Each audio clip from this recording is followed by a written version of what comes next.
that one of the most contentious issues in our country is the debate on Islamic State vis-a-vis secular state. It should be highlighted at this initial point that the Islamic State concept was born out early in the 20th century after the demise of the Ottoman Caliphate. Irrespective of which debate we are on, one basic fact that we have to agree upon is that the terminology Daulah Islamiyah or Islamic State was never mentioned in the Quran. However, Islamic State remains the main agenda of political Islam that defines Islam as ad-din wa dawlah, or religion and state.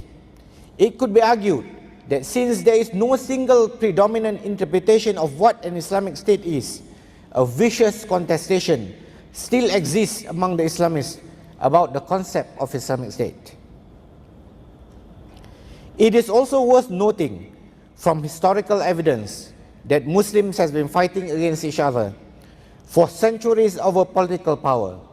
Rashid Ghanouchi, leader of Hizb al-Nahdah or the Renaissance Party, quotes a renowned Muslim historian Shahrastani as saying that it was on a question of political power that Muslims drew sword, fought each other, and shed blood of one another.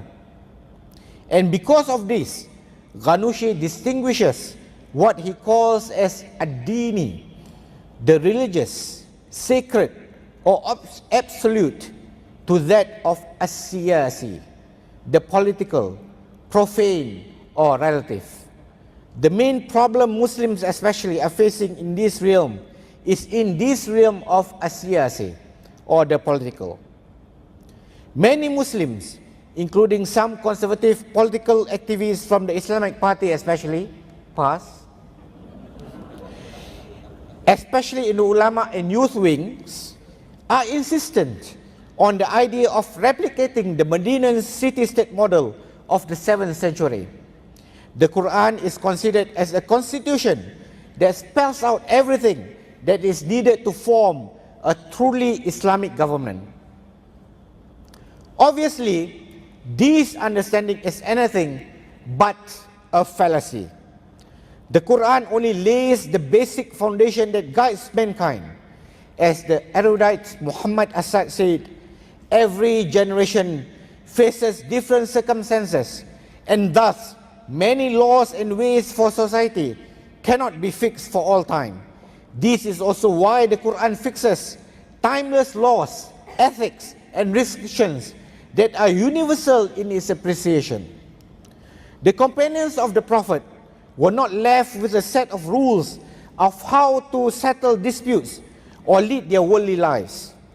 However, they were compelled to perform ijtihad, or independent reasoning, using God-given faculty in order to find their own ways. The An-Nahdah leader again, Ghanouchi, argues that if Islam is a final divine revelation to humanity, then it is only appropriate that no fixed prescriptions are given for matters that are of a changing nature, such as governing a country. Muslims should be able to exercise their independent reasoning to devise suitable solutions for emerging problems. And the result of this exercise, Islam is then suitable for all times and all places. Many Islamists argued that the Quran provides a solution to every single problem that faces humanity. Many verses have been cited to prove that Muslims did not find answers anywhere else. Among the most famous is Al-yawma akmaltu lakum dinakum wa atmamtu alaykum ni'mati wa raditu lakumul Islam madina. Today I have perfected your religion for you and have bestowed upon you the full measure of my blessings, and will that self-surrender unto me, or al-Islam, shall be your religion. Al-Ma'idah, the repast, chapter 5, verse 3.